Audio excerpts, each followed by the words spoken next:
Matches Gogo အရှင်မှုမှာငွေရှာလို့မြန်စေမဲ့နီလန်းတစ်ခုတွေ့ထားပါတယ်။ဒီနီလန်းကိုအရင်မပြောခင်မှာကိုမှရှိရဲ့ပတ်စံနေအများကြီးမဆုံးရှုံးအောင်ဘယ်လိုလုပ်ရမလဲဆိုတာကိုအရင်ပြောပြပေးပါမယ်။ပထမဆုံးတစ်ချက်ကတော့လီလန်းကိုအမြဲတမ်းမနိုင်ချင်ပါနဲ့။လီလန်းနိုင်တိုင်းလည်းနိုင်တာမဟုတ်သလိုလီလန်းရှုံးတိုင်းလည်းရှုံးတာမဟုတ်ပါဘူး။ဝိုင်းကြီးတွေမှာဆိုရင်ကိုကလီလန်းနိုင်လို့ရတဲ့အမြတ်ထက်သူများရှုံးလို့ရတဲ့အမြတ်ကပိုပြီးတော့တေးကြပါတယ်။ဒုတိယတစ်ချက်ကတော့တန်း90တန်ဝိုင်းကိုသွားမစောပါနဲ့။အဲ့ဒီဝိုင်းမှာက treasure value တွေကအများကြီးဖြစ်နေရလျောက်ကိုလေလန်ဆွဲရတဲ့အမောင်းကလည်းအများကြီးပါပဲအဲ့အတွက်ကြောင့်ရှုံးရင်အများကြီးရှုံးမှာပါအဲ့ဒီဝိုင်းမှာကိုကမရှုံးမဲ့အခြားပလေယာရှုံးသွားတာတော့ရော်ကြီးအနေနဲ့တိတ်ပြီးတော့မရနိုင်ပါဘူးဘာလို့လဲဆိုတော့ဝင်ကြီးနဲ့တင်တပွဲကို2000ခွဲဖြစ်နေပါပြီလောင်ကစားဆန်ဆန်ပြောရမယ်ဆိုရင်တန်း90တန်ဝိုင်းကတိုင်စားမဲ့အကွက်ကြီးပါ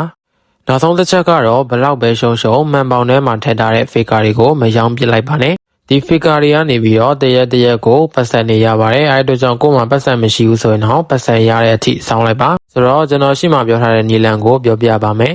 ငွေမြန်မြန်ရကျင်တယ်ဆိုရင် player တွေအစော့များတဲ့12သိန်းတန်ဝိုင်းမှာမစော့ဘဲနဲ့3သိန်းတန်ဝိုင်းမှာ veil commander နဲ့စော့ပါဘာလို့လဲဆိုတော့3သိန်းတန်ဝိုင်းမှာစော့မယ်ဆိုရင်ပွဲတော်တော်များများက body နဲ့တွေ့မှာပါဘော်ရီနဲ့တွေ့ပြီဆိုရင်တိတာပါတယ်ဒီလိုမျိုးအယောင်နေပြီးတော့သူတို့လေလံဆွဲတဲ့ပမာဏတွေဟာအစားကိုလိုကန်လန်နေပါ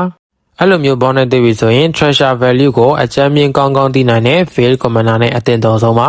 aura commander နဲ့လည်းဆော့လို့ရဆိုပေမဲ့ veil commander ကပိုကောင်းပါတယ်ဘယ်လိုဆော့ရမလဲဆိုရင် round 4 ထိ8000ခွဲဝန်းကျင်မှာထိန်းထားပါသူတို့တသိန်းကျော်ပဲလဲလိုက်ပြီးတော့မပတ်ပါနဲ့ကိုပါသာ8000ခွဲဝန်းကျင်ကိုပဲပတ်ပါ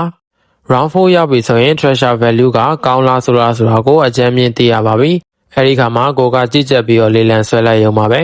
ဒီနီလန်းကိုကျွန်တော်ကိုယ်တိုင်ဆန်းထားတာပါမွန်တွန်ဘက်ကဘဲချိန်ပြင်မလဲတော့ပြောလို့မရပါဘူးအဲ့အတွက်ကြောင့်မွန်တွန်ဘက်ကမပြင်ခင်ပတ်စံရသလောက်ရှာထားဖို့အကြံပြုပါတယ်အားလုံးကိုကျေးဇူးအများကြီးတင်ပါတယ်ခင်ဗျာ